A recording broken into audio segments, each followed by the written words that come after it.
ძალადობრივად იმართება ქვეყანა. საპოლიციო ხელი შეეხო ყველას. ვარდისფერი სათვალით არ უნდა უყურონ, რომ რამე თავისით გამოსწორდება. ოჯახის წევრებისთვის რამე თქვა არ ვიცოდი. ჩვენ გვყავს ასობით ნაცემი, ნაწამები ადამიანი. სასამართლოს ერთი კითხვა არ გასჩენია. წამება ხდება ინსტიტუციური მეხსიერების ნაწილი. აღარ ეხება მხოლოდ განსხვავებული აზრის მქონე ადამიანებს. პოლიციელების მსხვერპლად შეწირვა იმისთვის, რომ გადაირჩინონ ძალაუფლება, არ ხდება ავტორიტარულ რეჟიმებში რეალურად დამნაშავეების დასჯა. კამერაზე აღიბეჭდა თორე. ბოროტი ადამიანების, კეთილი ადამიანების ჩანაცვლება არ გვეყოფა. სასამართლო რეფორმა არის პირველი რაც არის გასაკეთებელი. რომელიც ჩვენ არ გვაქვს, არც გქონია. პოლიციელები სასამართლო დარბაზებში იზეპირებენ იმოქმედებს. შინაგან საქმეთა სამინისტროს და პროკურატურის დეცენტრალიზება მოხდეს. ამაზე ცუც ვერაფერს ვერ გავაკეთებთ, რაც ახლა არის.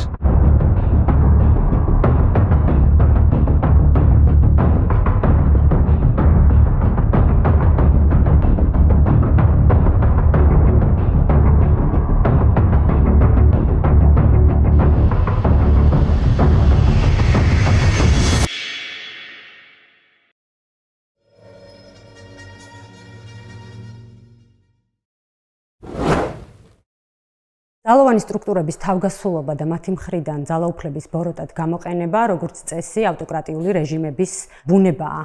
ეს არ არის რაღაც იშვიათი ცალკეული გადაცდომის შემთხვევები, ეს არის მსგავსი რეჟიმების სისტემური მახასიათებელი. როდესაც ძალაუფლება ეფუძნება არა საზოგადოების ნდობას, არამედ აი ასეთი სისტემების საზოგადოებაში კულტივირებულ შიშსა და ძალადობას, ასეთი ძალადობრივი სისტემა ხდება ამ ტიპის რეჟიმების საყრდენი. მართველი ძალის მიერ მართლმსაჯულების სისტემის გამოყენება საკუთარი ძალაუფლების შენარჩუნების ინსტრუმენტად ნაცვლად საზოგადოების და მოქალაქეების ინტერესების გათვალისწინებისა სახელმწიფო ინსტიტუტებს მთლიანად უკარგავს თავის დანიშნულებას. დამოუკიდებელი სასამართლოს არარსებობის პირობებში, როდესაც კანონის უზენაესობა უნდა იყოს მთავრობის, თავგასულობის მთავარი შემაკავებელი ბერკეტი, სრულიად კარგავს არსს და მართლმსაჯულების სისტემა ხდება პოლიტიკური ანგარიშწორების და ტოტალური კონტროლის ერთადერთი ინსტრუმენტი. სახელმწიფოს მხრიდან მსგავსი ძალადობის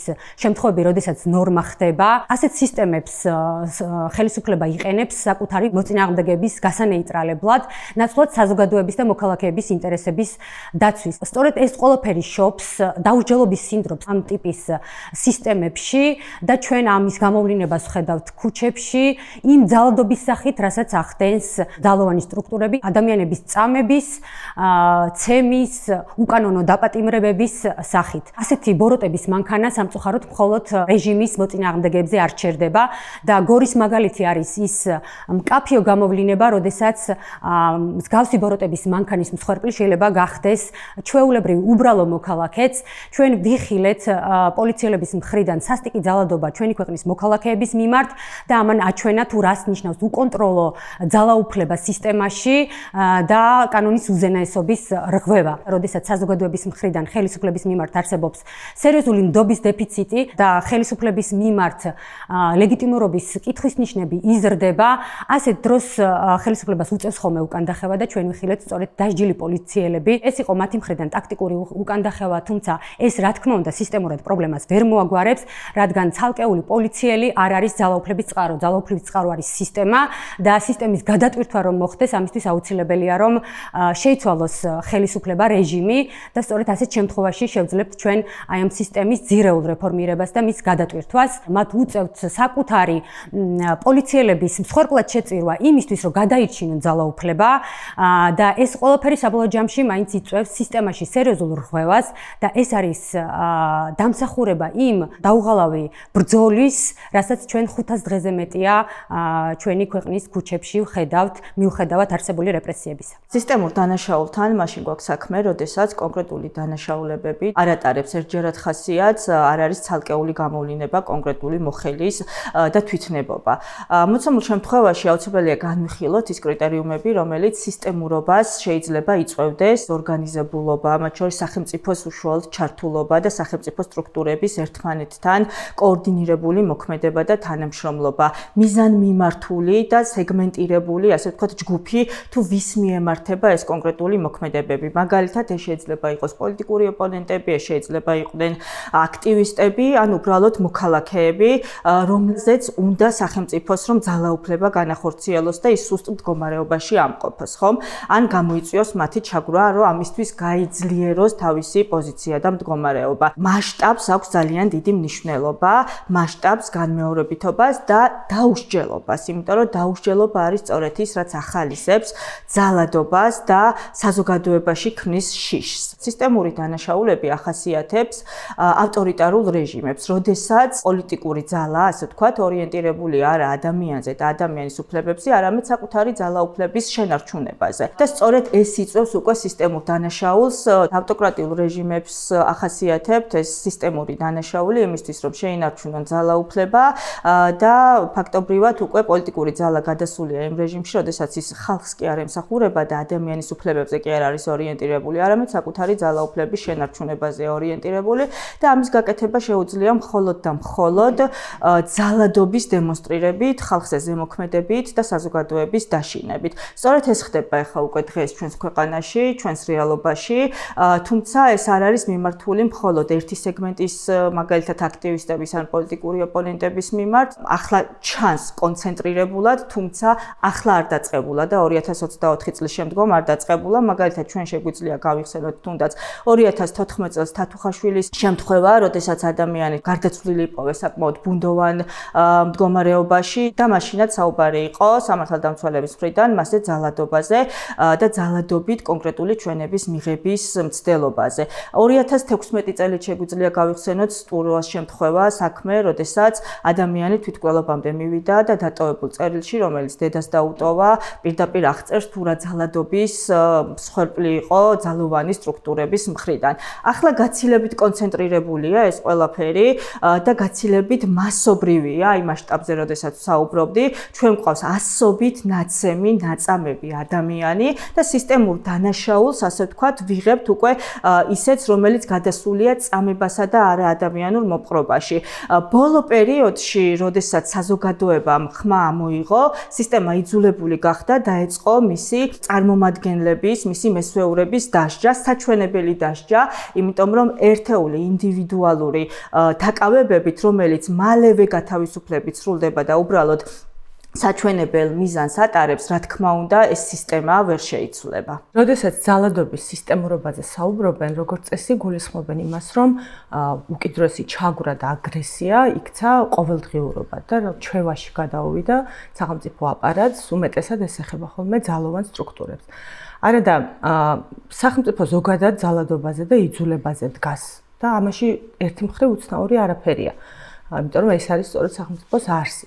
თუმცა ავტორიტარულ რეჟიმში ცხადია ეს ძალადობა აღწევს უფრო უხეშ ფორმას, აგრესიაში გადადის და ასეთ დროს ადამიანები ხშირად გულუბრყვილოდ იჯერებენ, რომ თუ კი უფრო კეთილი ადამიანების ხელში ჩავარდება ხელისუფლება, რაიმე შეიცვლება.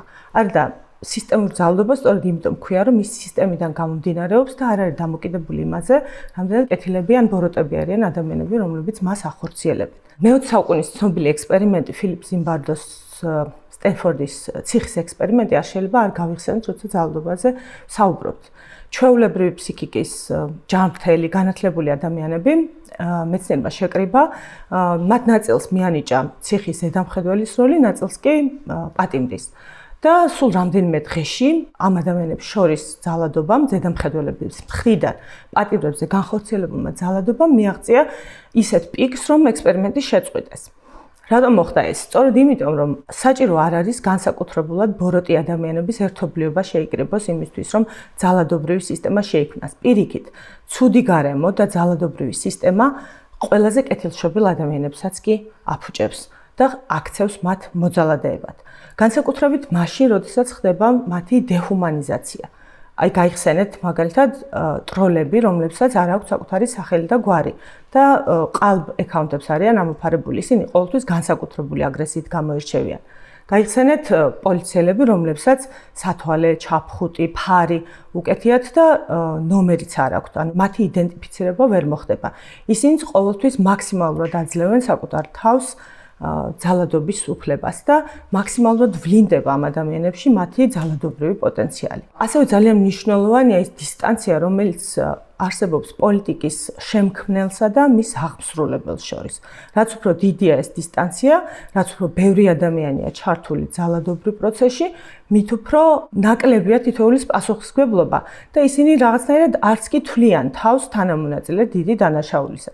მაგალითად, ერთი პოლიციელი აკავებს მოქალაქეს, მეორეს გადაყავს პოლიციაში, მესამე დაკითხავს, მეოთხე გაასამართლებს და თითოეული თვლის, რომ მისი წვლილი ძალიან მცირეა, განსაკუთრებული დანაშაული არ ჩაუდენია, სადღაც ზემოთ არის პასუხისმგებელი პირი, ის უბრალოდ ასრულებს იმას, რაც ან კანონში წერია, ან რაც დაავალეს. და არც განსაკუთრებული ემპათიის გრძნობა ან დანაშაულის შეგრძნება მას არ უვითარდება. გირჩი, როდესაც საუბრობთ ცვლილებების საჭიროებაზე, ჩვენ ვამბობთ, რომ ბოროტი ადამიანების, კეთილი ადამიანების ჩანაცვლება არ გვეყოფა და აუცილებელია სისტემის შეცვლა. სისტემის მთლიანად თავი დაშლა და თავიდან აწყობა, რომელიც არ გადააქცევს კეთილშობილ ადამიანებს ბოროტებად და სისტემის მსახურებად. გორში პოლიციელების მიერ სასტიკმა და ჯგუფურმა ძალადობამ მოქალაქეზე კიდევ ერთხელ გაგვახსენა ის ყოველდღიური სისტემური ძალადობის შემთხვევები, რომელიც ბოლო წლების განმავლობაში განსაკუთრებით გახშირდა ჩვენს ცხოვრებაში. პაპუნა ლოცულაშვილის გამეტება არ არის არც პირველი და სავარაუდოდ არც ბოლო შემთხვევა. ჩვენ შეგვიძლია გავიხსენოთ საბას ხვიტარიძის საქმე, რომელიც სასტიკად აწამეს პოლიციის განყოფილებაში. შეგვიძლია გავიხსენოთ 15 წლის მოზარდის ლუკას სირაძის საქმე, ტრაგედია, რომელიც სწორედ პოლიციელის ზეწოლის შედეგად თვითმკვლელობით დასრულდა. შეგვიძლია გავიხსენოთ თორნიკე მარგიანი, რომელიც პოლიციის განყოფილებაში სკამზე დააბეს და მოწყალოდ სცემეს. მსგავსი ისტორიები ბოლო წლების განმავლობაში ბევრი გვაქვს. დღეს აქციებზე დაჭერილი ადამიანები, მოქალაქეები, აქტივისტები, სტუდენტები, ჟურნალისტები ყვებიან იგივე ისტორიებს: ცემა, მუქარა, შეურაცხყოფა, დამცირება. ეს არის სწორედ სისტემური ძალადობა და როცა ესია გრძელია, აღარ არის ეს უკვე ცალკეული პოლიციელის მიერ გადაცდომა. ეს არის სისტემური ძალადობა. სისტემური ძალადობა, რომელსაც კვებავს რეჟიმი, კვებავს ხელისუფლება თავისი წახალისებით და დაუსჯელობის სინდრომით. რითი იკვებება მოძალადე საპოლიციო სისტემა? პოლიციელმა როცა იცის, რომ თუ იგი პოლიტიკურად განსხვავებული აზრის მქონე ადამიანს დაამცირებს, თუ განსხვავებული აზრის მქონე აქტივისტს შეურაცხყოფს, თუ განსხვავებული აზრის მქონე კრიტიკულ ჟურნალისტს ცემს და ამის გამო წახალისდება, ეს არის სისტემური ძალადობის ნათელი მაგალითი. სისტემა, რომელიც მოქალაქეს უნდა იცავდეს, თავად იქცა საფრთხედ მოქალაქისთვის. ამის მიზეზი შეიძლება იყოს დაუსჯელობის სინდრომის გამეფება, როცა დღეს პოლიციელები არათუ წახალისებულები არიან, ისინი პირდაპირ პროპორციულად წინაურდებიან, რამდენად უფრო მოძალადე სისტემას წარმოადგენენ. ჩვენ შეიძლება ბევრი ვისაუბროთ და ბევრი ფორმატი განვიხილოთ, როგორ შეიძლება აღმოიფხვრას სისტემური ძალადობა საპოლიციო სისტემაში. შეგვიძლია ვისაუბროთ დაუსჯელობის სინდრომზე, რომელიც გამეფებულია დღეს. შეგვიძლია ვისაუბროთ დეპოლიტიზირებულ პოლიციაზე, შეგვიძლია ვისაუბროთ ძირეულ რეფორმაზე, მაგრამ არაფერი გამოვა, არც ერთი პუნქტი არ შესრულდება, თუ არ მოხდა რეჟიმის ძირეული ცვლილება. არაფერი გამოვა, რადგან სწორედ ეს რეჟიმი კვებავს დღეს ძალადობრივ საპოლიციო რეჟიმს. თავარი არის ერთი რამ, რომ დღეს საპოლიციო სისტემა უკვე აღარ ეხება მხოლოდ განსხვავებული აზრის მქონე ადამიანებს, აღარ ეხება მხოლოდ პოლიტიკურ ოპონენტებს, აღარ ეხება მხოლოდ კრიტიკულ ჟურნალისტებს.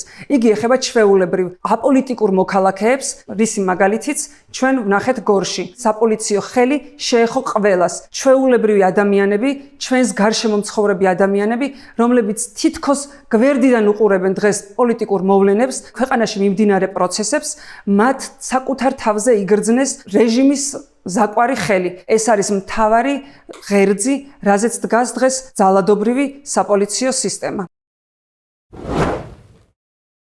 წამების საკრძალვა არის იგივე ადამიანის ღირსების უფლება, ფუნდამენტური უფლება. ზოგიერთ კონსტიტუციაში წერია ადამიანის ღირსება ხელშეუვალია და ეს ნიშნავს, რომ ადამიანის წამება არ შეიძლება და ზოგიერთ კონსტიტუციაში ევროპის ქვეყნებს გულისხმობ წერია პირდაპირ, რომ წამება აკრძალულია. ჩვენთანაც ღირსებაც წერია და წამებაც. და რატო არის ეს მნიშვნელოვანი? იმიტომ რომ ეს ამას საფუძველი აქვს ქრისტიანულ იდეოლოგიაში, ადამიანი ღვთისხატად არის შექმნილი და არ შეიძლება მისი ღირსების დაკნინება, იმით რომ ობიექტად აქციოდა რაღაც ძალადობის დასჯის ობიექტად გამოიყენო, ხო? ამიტომ ეს არის საზარელი დანაშაული. ამას მიმართ ხელისუფლებას აქვს ტოლერანტული დამოკიდებულება მაგ შემთხვევაში ეს დანაშაული ხდება სისტემური უკვე და იქნება სერიოზული პრობლემა, სადაც პოლიციას, პროკურატურას თუ სხვა ძალოვან სტრუქტურებს უკვე ვეღარ ზღუდავ მხოლოდ პოლიტიკური საქმეები. შეიძლება პოლიტიკურ საქმეებში მისცე დაუსჯელობის სინდრომი პოლიციას, რომ ამ საქმეებში შეგიძლია ძალადობა გამოიყენო. მაგრამ ეს გავრცელდება ავტომატურად მერე ჩვეულებრივ მოქალაქეებზეც, რაც გორში ვნახეთ, იმიტომ რომ ამას ზღვარი აღარ აქვს უკვე ერთი პრეცედენტის დაშვებაც კი უკვე ასე ვთქვათ პანდორას ყუთს ხსნის. რაც ეხება იმას, რა შემთხვევაში ხდება, ეს ხდება რამდენიმე ელემენტის კომბინაციით. ეს არის დაუსჯელობის სინდრომი, რომელსაც ხელისუფლება აძლევს სამართალდამცავ უწყებებს და ადამიანი როდესაც ფიქრობს, რომ მის ქმედების გამო პასუხისმგებლობა არ დაეკისრება, მას ასე ვთქვათ ბოროტად იქცევა. შეიძლება სრულიად კეთილი ადამიანი გადაიქცეს ბოროტად ასეთ დროს. და მეორე, მას თუ მისცემ ანონიმურობას, მაგალითად ნიღბიანი ადამიანებს რო ხედავდით, რომ ძალადობდნენ და მესამე არის კიდევ შეიძლება ერთი ელემენტის უკვე მსხვერპლის მხარეს, რომ მსხვერპლი უნდა იყოს დეჰუმანიზებული. მაგალითად ჩვენ ხედავთ აი აქციების დარბევების დროს სპეცრაზმელები რას უყიროდნენ მოქალაქეებს, ხო? არა ადამიანებო, არ მინდა ის ჰომოფობიური და ასიმილ ტერმინები გამოიყენო, რასაც უყიროდნენ. მათ იდეოლოგია აჯერებდა იმას, რომ აქეთ მხარეს დგანან რაღაც არა ადამიანები, პირდაპირ დეჰუმანიზაცია რა, მაგიტომ ვახსენე წერან ქრისტიანობა, რომ თვის ხატად კი აღარ აღიქვამ ადამიანს, აღიქვამ არა ადამიანად და მაგ დროს უკვე ყველაფერი დაშვებულია და მაგ დროს ხდება უკვე სისტემური ძალადობა, იმიტომ რომ იცი რომ ეს ადამიანი არ არის, შენი თანასწორი არ არის, ამიტომ რაც გინდა რომ ბიზნეს მისაღწევად დამართო, ყველაფერი შეგიძლია რომ გააკეთო. და ეს მოხდა რეალურად, როდესაც მისცეს სპეცრაზმელებსა თუ სხვა პოლიციელებს უფლება რომ ამ მსგავსი ქმედებები გაეკეთებინათ და შემდეგ დააჯილდოეს ეს ადამიანები და გადასცეს რაღაც ღირსეულმაღლესი ჯილდოები. პოლიცია მიხვდა რომ ესე იგი მათ შეუძლიათ ამის კეთება. და ხშირად მოყავთ ხოლმე მაგალითი ფილიპ ზიმბარდოს წიგნი აქვს დაწერილი ლუციფერის ეფექტი ქვია და ეგ პირდაპირ იმას აღწერს რომ ლუციფერი რომელიც ღმერთთან ყველაზე ახლოს მდგომი ანგელოზი იყო იქცა ეშმაკად იმის გამო რომ რა ვიცი ამპარტავნებით და ძალაუფლება იგრძნოდა ეგ უნდა რომ რა ვიცი ღმერთს გაუტოლა თავი ზუსტად ანალოგიურად შეიძლება იქცეს კარგი ადამიანი ბუნებრივად თუ პირობებს შეუქმნი ბოროტად და ამის მაგალითები არის ციხეებში წამებები შეიძლება მოვიყვანოთ სხვადასხვა დროს სხვადასხვა ქვეყანაში მათ შორის თუნდაც საქართველოში შეგვიძლია მოვიყვანოთ პოლიციელების მხრიდან აქციებზე დარბევები და ასე შემდეგ თუ გარემოს შეუქმნი რომ ამ გარემოში შენ იქნები დაუსჯელად და ძალადობა დაშვებული და შესაძლებელია, მაშინ ყველა გააკეთებს ამას და ეს ამგვარი ძალადობა ჯოჯოხეთს აწარმოებს სინამდვილეში დედამიწაზე რა, ანუ შეგიძლიათ მარტივად აიღო ქვეყნების მაგალითი,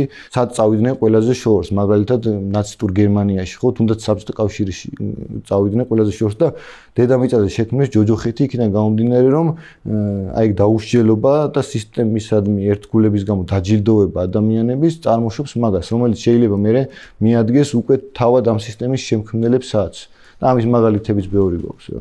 და ეს დაუჯელობა კიდე ცხადია ჩვენთან, მაგალითად ჩემ პრაქტიკაშიც ყოფილა ძალიან ბევრი საქმეები. წინა ხელისუფლების დროს ჩადენილი დანაშაულებიც კი არ არის გამოძიებული დღემდე. მე ვიცავდი არაერთ ადამიანს, რომელიც წინა ხელისუფლების დროს გახდა წამების მსხვერპლი და დღემდე ეს ადამიანები ვერაფერს ვერ აკეთებენ, იმიტომ რომ ის თანამდებობის პირები, რომლებმაც ეს ადამიანები აწამეს, ეხლა დაწინაურებულები არიან უფრო მაღალ პოზიციაზე, უფრო ძლევამოსილები არიან და ვერაფერს ვერ აკეთებენ ეს ადამიანები მსხვერპლებს გულისხმობ, ხო? და ეს დაუჯელობის სინდრომი მარტო ერთი ხელისუფლების პრობლემაც არ არის, სამწუხაროდ და სისტემა არის უკვე ისე ჩამოყალიბებული, რომ წამება ხდება ინსტიტუციური მეხსიერების ნაწილი. 19 წლის ბიჭი რო იყო პოლიციელი, რომელსაც პირველ საქმეზე მიყავთ პრაქტიკულად ადამიანს აკავებინებენ და მაგ პირველივე საქმეს რომ წამებით იწყებს. ხო, ეგ ინსტიტუციურად გამოიზრდება ეგ როგორც უკვე წამებელი, მას ესწავლობს რომ ეგ თითქოს ეგ არის ნორმალური. ჩვეულებრივად კანონის ფარგლებში გონიათ რომ იქცევა, იმიტომ რომ მასე ასწავლეს და შემდეგ ეგ დომინოს პრინციპით ვრცელდება მთელ ქვეყანაში. ყველგან ერთი და იგივე წესებია, არ არის დაყოფილი და დეცენტრალიზებული, ამიტომ ერთგან თუ ხდება რაღაც, ის იქცევა წესად და მერე სხვაგანაც იგივეები ხდება. ამიტომ ეგ სერიოზული პრობლემაა და ხო რა ვიცი, მაგას ჭირდება სისტემური გადაჭრის გზები. სისტემური ძალადობა არის სწორედ მაშინ, როდესაც ხელისუფლება ადამიანის უფლებებს მთლიანად უგულებელყოფს და გადადის მთლიანად კონტროლისა და ჩაგვრის მექანიზმზე. მაშინ, როდესაც ცდილობს სახელმწიფო სტრუქტურები მთლიანად თავის სასარგებლოდ იყოს მორგებული და მართული უკვე და ამაში ძალიან დიდი როლი უკავია სამართალდამცავ უწყებებს. მაშინ, როდესაც მთლიანად პოლიციის სისტემა ერთვება უკვე სისტემის შენარჩუნებაზე, ძალადობრივი რეჟიმის დამყარებაზე, მათ სწორედ აქვთ ის დაცულობის შეგრძნება, დაუსჯელობის განცდა, რომ მფარველობენ და მათ მიერ ქმედება არის ახალისებული, ეს ძალიან ხშირად იგრძნობა ხელისუფლების ორგანოების წარმომადგენლობის განცხადებებიც, რაც ხელს უწყობს მათთვის და წამაქეზებელია ერთგვარად და მეორე ეს არის შერჩევითი სამართალი, მაშინ როდესაც ჩვენ გადავხედავთ და თანაფარდობას გავაკეთებთ ერთი მხრივ ისეთ დანაშაულებებზე, რომელიც მაგალითად ავიღოთ აქციის დროს დაზარალებული მოქალაქეების საქმეები და მეორე მხრივ ავიღოთ პირიქით, ანუ ხელისუფლებისთვის არასაჭირო და მათთვის მტრად შერაცხული პირების საქმეები, ჩვენ უბრალოდ დავინახავთ, რომ აქციაზე დაზარალებული პირების საქმეები ბოლომდე თითქმის არც ერთი არ არის მიყვანილი და ამის ერთ-ერთი მთავარი მიზეზი შეიძლება ჩაითვალოს ის, რომ მთლიანად დაცულობის შეგრძნება გაუჩინეს სამართალდამცავ უწყებებს და ერთ-ერთი ნიშანი არის ის, რომ არაერთი მოთხოვნის მიუხედავად მათ არ აქვთ მაიდენტიფიცირებელი ნიშნები და ჯერ კიდევ მაშინ, როდესაც ჯერ არსებობდა სპეციალური საგამოძიებო სამსახური, რომელიც ბრჭყალებში შემიძლია ვთქვა, იყო დამოუკიდებელი ორგანო, წესით უნდა ყოფილიყო, თუმცა რამდენად დამოუკიდებელი იყო, ამაზე შეიძლება ვიმსჯელოთ, თუმცა ეს ორგანოც კი გაუქმდა და არაერთ თავის წერილში ეს ორგანო სწორედ იმაზე აპელირებდა, რომ მათ არ ქონდათ ის მექანიზმი, რომ ამოეცნოთ ის პირები, ვინ იყო, ვთქვათ, აქციაზე მოძალადე სამართალდამცავ უწყებებს შორის. პირების იდენტიფიცირება ვერ ხდებოდა, მიუხედავად იმისა, რომ ადამიანის უფლებათა ევროპულ სასამართლოს არაერთხელ ჰქონდა თავის გადაწყვეტილებაში ამაზე ხაზგასმა. და ეს იწვევს უკვე სისტემურ ძალადობას, მით უფრო, როდესაც ეს უკვე ცდება ინდივიდუალური შემთხვევები, ეს არ არის, ეს გახდა უკვე მართლობის პრინციპი, როდესაც მთლიანად დაყრდნობით ძალადობრივად იმართება ქვეყანა და მთლიანად არის მორგებული ხელისუფლების პირების ნებასურვილზე. მთავარი არის ის, რომ კიდევ ერთი ჩვენ თუ გადავხედავთ საკანონმდებლო სისტემის შექმნასაც 2024 წლიდან ძალიან სწრაფად, თითქმის ყოველგვარი განხილვების გარეშე ვიღებთ ახალ კანონებს, რომელიც მთლიანად ასევე მორგებულია იმ ძალადობრივ სისტემას, რომელთაც იმართება ქვეყანა და ყველაზე მთავარი რაც არის, ეს არის სასამართლო სისტემა. სასამართლო სისტემა, როდესაც ხდება უკვე დაქვემდებარებული და დამოუკიდებლობას კარგავს, ჩვენ ვიღებთ სისტემას, რომელიც მთლიანად უკვე იმართება აი ამ ძალადობრივი მექანიზმით. ხელისუფლება ამბობს, რომ ეს იყო ინდივიდუალური გადაცდომა და დავსჯით, ვინც ამ გადაცდომაში მონაწილეობა მიიღო, მართლა 5-6 პოლიციელს დასჯეს. სად ჩანს, რომ ეს არ არის ინდივიდუალური გადაცდომა და არის სისტემური და ასევე ეს დასჯა რამდენად სამართლიანია, დავუშვათ დასაჯო 5 ადამიანი ამ ინდივიდუალური გადაცდომის გამო, მაშინ როდესაც დავუშვათ ნორმა არის ხარებას დაწინაურება. ის ხარებას რატომ აწინაურებთ, თუ მაგალითად ამ 5 ადამიანს ვსჯით? ინდივიდუალური არის იმ ნაწილში, რომ საკმაოდ იშვიათია, როდესაც კამერაზე აღიბეჭდება ხოლმე ეს საკითხები და მაგ ნაწილში იყო გამორჩეული, რომ კამერაზე აღიბეჭდა, თორე სინამდვილეში ძალიან ბევრია ეგეთი შემთხვევები, როდესაც უბრალოდ მსგავსად სცემენ ადამიანს, მე სასამართლოში რომ მიიყვანენ პროცესზე, პოლიციელი მოვა და ამბობს, რომ დაკავების დროს მიიღო წინააღმდეგობას გვიწევდა და ეს დაზიანებები სრულიად ბუნებრივი დაკავების პროცესში მიღებული დაზიანებებია.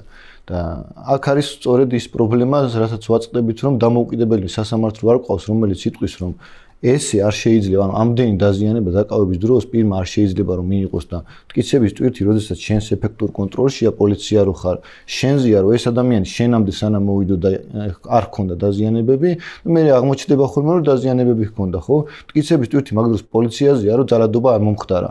მაგ დროს შეიძლება ნორმალურ პირობებში სასამართლომ მოითხოვოს ვიდეო კამერის ჩანაწერები, სამხედრო კამერების ჩანაწერები და ასე შემდეგ, მაგრამ სარგებლობენ ამით, რომ სასამართლოები პრაქტიკულად ენდობიან პოლიციელების ცრუ ჩვენებებს, კითხვის ნიშნის ქვეშ არ აყენებენ ამას და ამიტომ აღარავინ აღარ არის. შემდეგ ამისი გამრკვევი მართლა დაკავების დროს მოხდა ეს ძალადობა თუ სპეციალურად დასჯის მიზნით ისე როგორც გორში მოხდა, ისე სცემდნენ ადამიანს, ხო? ამიტომ ინდივიდუალურად ნამდვილად არ არის ეს შემთხვევა, ძალიან ბევრია ასეთი შემთხვევები. შეგვიძლია სახალხო დამცველის ანგარიშებიც ვნახოთ, სადაც ბევრი ფიქსირდება არასათანადო მოპყრობა, ძალიან სერიოზული პრობლემაა წლებია უკვე არასათანადო მოპყრობის ფაქტების გამოძიება. წეგან მახსენე რომ წინა ხელისუფლების დროს ჩადენილი არასათანადო მოპყრობებიც კი არ არის გამოძიებული, არათუ ამ ხელისუფლების დროს, როცა მართლა აწინაურებენ ახლა, ხო? ვიდეო არსებობს, სადაც ხარება ფეხს ურტყავს სახეში ადამიანს. ვიდეო არსებობს, რომ ის ხელმძღვანელობს ჯგუფს, რომელიც დარბის და ადამიანებს ასისხლიანებს. დაორგანიზებული იყო, რა ვიცი, ყველა საერთაშორისო ანგარიში არის მოხვედრილი, როდესაც რამდენიმე ფურგუნი მანქანა მიიყვანეს და იქ შეყრიდნენ ადამიანებს და ჯოჯოხიც უწყობდნენ, ხო? და ეგ ხო ვიცით, რომ ეგ ნამდვილად ხდებოდა, ანუ ეგ ხო არ არის მოგონილი საკითხი და ეგ ხო იყო სისტემური. ხო ფაქტია, რომ ეგ სისტემური. მე მაგალითად პირადად, როდესაც მივდიოდი დაკავებულებთან იზოლატორში, ადამიანებს სახე არ ეტყობოდათ სახეზე. რომ გამოდიოდი ოჯახებთან, ოჯახის წევრებისთვის რამე თქვა, არ ვიცოდი, კარგად არის თუ თუდად არის, ვერ ვეუბნებოდი, ტყუილსაც ვერ ვეუბნებოდი, სიმართლე რომ მეთქვა, ადამიანს გულგახეთქილები იყვნენ. ამათ ცალკე დახმარება ჭირდებოდათ, იმდენად მძიმე იყო ამ მათთვის გადასატანა და აი ამ პირობებში რომ იტყვი, რომ ეს ერთეული შემთხვევებია, რაც უბრალოდ ტყუილი არის ეგ და აგერ მოსკოვის მექანიზმის ანგარიში ვნახოთ, სახალხო დამცველის ანგარიში ვნახოთ, სხვა საერთაშორისო ორგანიზაციების ანგარიშები, Human Rights Watch, Amnesty, ანუ ყველა ამათ ეჩვენებათ და ხელისუფლებას ამბობს, რომ ეს იყო ერთეული შემთხვევა, ანუ ეგ ხო არასწორ ფაქტები დევს, ხო, ამაზე. ამიტომ იმის გამო, რომ ეს ამ საქმეების გამოძიება არ ხდება, სამწუხარო არის, რომ ესეთების კიდევ მოხდება.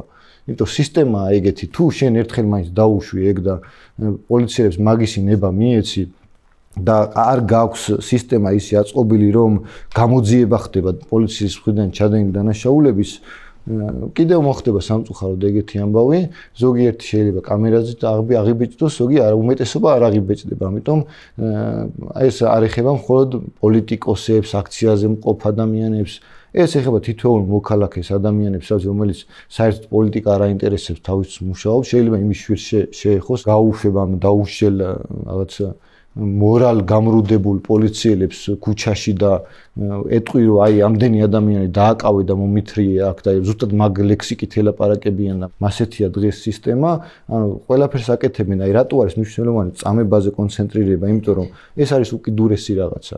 თუ პოლიციელი წამებაზე და მე სახელმწიფო ამის დამალვაზე მიდის, მაშინ მათ ნარკოტიკების ჩადებაც შეუძლიათ, უბრალოდ საქმის შეკერვაც შეუძლიათ, ცრუჩვენების მიცემაც შეუძლიათ და ასე შემდეგ, იმიტომ რომ ეს არის უკიდურესი ფორმა წამება. თუ ამას უშვებ, მაშინ ისიც დაშვებულია და ეგ არის უბედურება.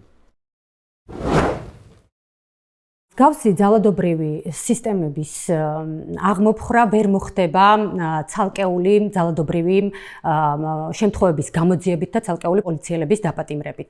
ამისთვის პირველი ამოცანაა რეჟიმის ცვლილება. იმისთვის რომ რეჟიმის ცვლილება მოხდეს, ჩვენმა საზოგადოებამ საკუთარ თავში უნდა ვიპოვოთ ძალა, გავაფართოვოთ პროტესტი და შევცვალოთ აღნიშნული რეჟიმი. რეჟიმის ცვლილების შემდეგ ამ პროცესის პირველი ამოცანა არის მართლმსაჯულების ძირეული რეფორმა და პირველ რიგში დამოუკიდებელი სასამართლოს შექმნა. სასამართლოს რეფორმის ფარგლებში მთავარი ამოცანა არის ნაფიცმსაჯულთა ინსტიტუტის არსებითი გაფართოება. ნაფიცმსაჯულთა ინსტიტუტი უნდა გაფართოვდეს არა მხოლოდ ყველა სისხლის სამართლის საქმეზე, არამედ ადმინისტრაციულ და იმ სამოქალაქო საქმეებზე, სადაც ერთ-ერთი მხარე შეიძლება იყოს არასამთავრობო ორგანიზაცია ან მედიის წარმომადგენლები. მნიშვნელოვანია უსაფრთხოების სამსახურის სისტემის ძირეული გარდაქმნა, იმიტომ რომ დღესდღეობით სახელმწიფო უსაფრთხოების სამსახური წარმოადგენს სრულად კონცენტრირებულ ერთი პირის ხელში ძალაუფლება მოქცეულ სისტემას, რომლის მთავარი მიზანი და დანიშნულება არის ჩვენი ქვეყნის მოქალაქეების დაშინება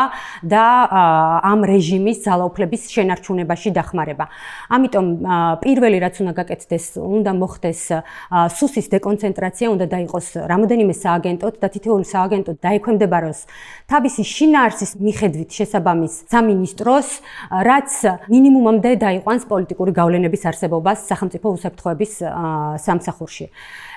ჩვენი ფედერალისტების ხედვით დეცენტრალიზებული სისტემის შექმნა არის კონცენტრირებული ძალაუფლების პირობებში ყველაზე კარგი საშუალება ძალაუფლების გადამეტებისგან დაზღვევის. ჩვენ მივიჩნევთ, რომ აუცილებელია შინაგან საქმეთა სამინისტროს და პროკურატურის დეცენტრალიზება მოხდეს როგორც ვერტიკალურად, ისე ჰორიზონტალურად. ეს დააზღვევს ძალაუფლების ერთი პირის ხელში კონცენტრირებას და ინსტიტუტებს შორის მოახდენს ძალთა ბალანსს. ამისთვის საჭიროა, რომ დავაფუძნოთ ისეთი სახელმწიფო, სადაც ადამიანის უსაფრთხოება, თავისუფლება, ბედნიერებისკენ სწრაფისუფლება დაცული იქნება არა რომელიმე პოლიტიკური ძალის კეთილი ნებით, არამედ დემოკრატიული ინსტიტუტებით და კანონის უზენაესობით. სისტემურ ძალადობასთან ბრძოლას პირველ რიგში სჭირდება პოლიტიკური ნება. მოცემულ შემთხვევაში საქართველოს მაგალითზე თუ კი განვიხილავთ, არსებულ პოლიტიკურ ძალას არათუ ამის პოლიტიკური ნება აქვს, არამედ პირიქით, სწორედ მისი წახალისებულია და მისი ორგანიზებულია ის ყველაფერი, რაც ხდება ბრძანების გამცემი ან მინიმუმ დაუსჯელობით თანამონაწილე სწორედ დღევანდელი პოლიტიკური ძალა. შესაბამისად, მნიშვნელოვანია პოლიტიკური ძალის ცვლილება და მმართველობის ცვლილება, რასაც აუცილებლად უნდა მოყვეს რიგი რეფორმები. პირველ რიგში ასევე მნიშვნელოვანია, რომ მოხდეს სპეციალური საგამოძიებო ორგანოს შექმნა, რომელიც უშუალოდ გამოიძიებს იმ დანაშაულებებს, რომელიც ჩადენილი იქნა სწორედ ადამიანის უფლებების წინააღმდეგ ქართული ოცნების ამ პოლიტიკური ძალის მმართველობის პერიოდში. იმიტომ ჩვენ როგორც ავღნიშნეთ, დაუსჯელობა არის ერთ-ერთი, რაც იწვევს და აძლიერებს სისტემურ დანაშაულს და როდესაც დაიწყება რეალური დასჯა, რეალური გამოძიება და ობიექტური გამოძიება, რომელსაც მერე მოყვება სამართლიანი სასამართლო და მეორე ეტაპი ეს არის უკვე სასამართლოს რეფორმა, როდესაც მნიშვნელოვანია, რომ არსებობდნენ დამოუკიდებელი და რეალურად პროფესიონალი მოსამართლეები და ამ სამართლიანი სასამართლოს ფარგლებში მოხდება ამ პირებისთვის შესაბამისი ადეკვატური სასჯელის შეფარდება ყველა იმ პირისთვის, ვინც მონაწილეობდა ამ დანაშაულში. ეს იყო ორგანიზატორი, დამგეგმავი, შემსრულებელი, წამხალისებელი თუ ასე შემდგომ. სისტემურ დანაშაულს ასევე ახალისებს სუსტი კონტროლი, ხო? და სუსტი კონტროლი ხდება მაშინ, როდესაც არ არსებობს დამოუკიდებელი სასამართლო, არ არსებობს რეალური გამოძიება, პროკურატურა ბრალს უყენებს არა იმ პირებს, ვინც რეალურად დანაშაულს ჩადის, არამედ პირებს, რომელიც სახელმწიფოს თავის მტრად ყავს გამოცხადებული.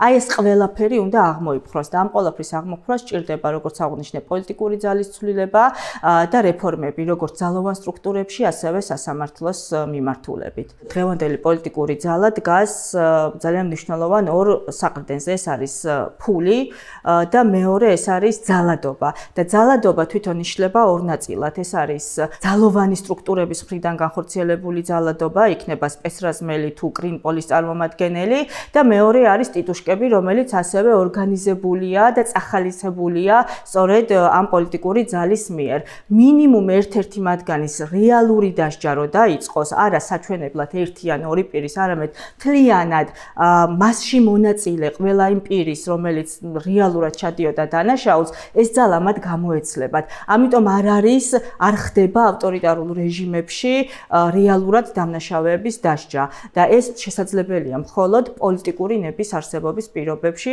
რაც ჩვენს რეალობაში და ქვეყანაში შეიძლება მოხდეს მხოლოდ პოლიტიკური ძალის ცვლილებით. სისტემური ძალადობის დასაძლევად ერთადერთი გამოსავალი, როგორც უკვე თქვი, არის სისტემის დაშლა. თუმცა არც ინდივიდუალურ გმირობას არ უნდა დაუკარგოთ ფასი. ზიმბარდოს ექსპერიმენტზე წინა ნაწილში ვთქვი, არსებობს სხვა ექსპერიმენტები, რომლებიც ავლენს როგორ იქცევენ ადამიანები ავტორიტეტების გავლენის ქვეშ, როდესაც ისინი ვიღაც ძლიერი ავტორიტეტის ქცევას იმეორებენ, ან მათ გარშემო მყოფთა ქცევას იმეორებენ. არადა თითოეულ ადამიანს აქვს ძალიან დიდი როლი და დიდი შესაძლებლობა გაწყვიტოს ჯაჭვი და მისცეს სტიმული სხვა ადამიანებს, ვინც გარკვეული დილემის წინაშე არიან და გრძნობენ, რომ რაღაცას ისე ვერ აკეთებენ, არასწორად იქცევიან. თუ ისინი დაინახავენ 1, 2, 3 ადამიანის გმირულ მაგალითს, რომლებიც წავიდნენ სისტემის წინააღმდეგ, დიდია შანსი, რომ მათაც გაიმეორონ იგივე და მათაც შეწყვიტონ ძალადობის ჯაჭვი.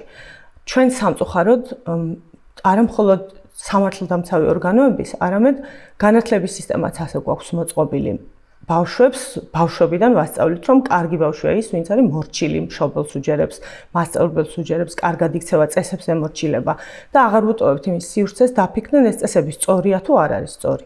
შემდეგ ეს ადამიანები უკვე აღწევენ ხელისუფლებაში, მაღალ თანამდებობებს ან ხვდებიან ძალოვან სტრუქტურებში და იმეორებენ იგივეს. რადგან სისტემა, როგორც უკვე ვთქვი, ახალისებს დამჯერ და მორჩილ ადამიანებს. სწორედ ეს ჯაჭვია გასაწყვეტი. თუმცა ინდივიდუალური გმირობების იმედზე ცხადია ვერ ვიქნებით და საჭიროა სისტემის შეცვლა. ადამიანებმა, რომლებიც ირჩევენ ახალ ბელადებს, უნდა შეცვალონ მათი მიდგომა და აირჩიონ ისეთი ადამიანები, ვისაც მართლა სურს სისტემის შეცვლა. მართლა უნდა ყველაფრის თავიდან აწყობა.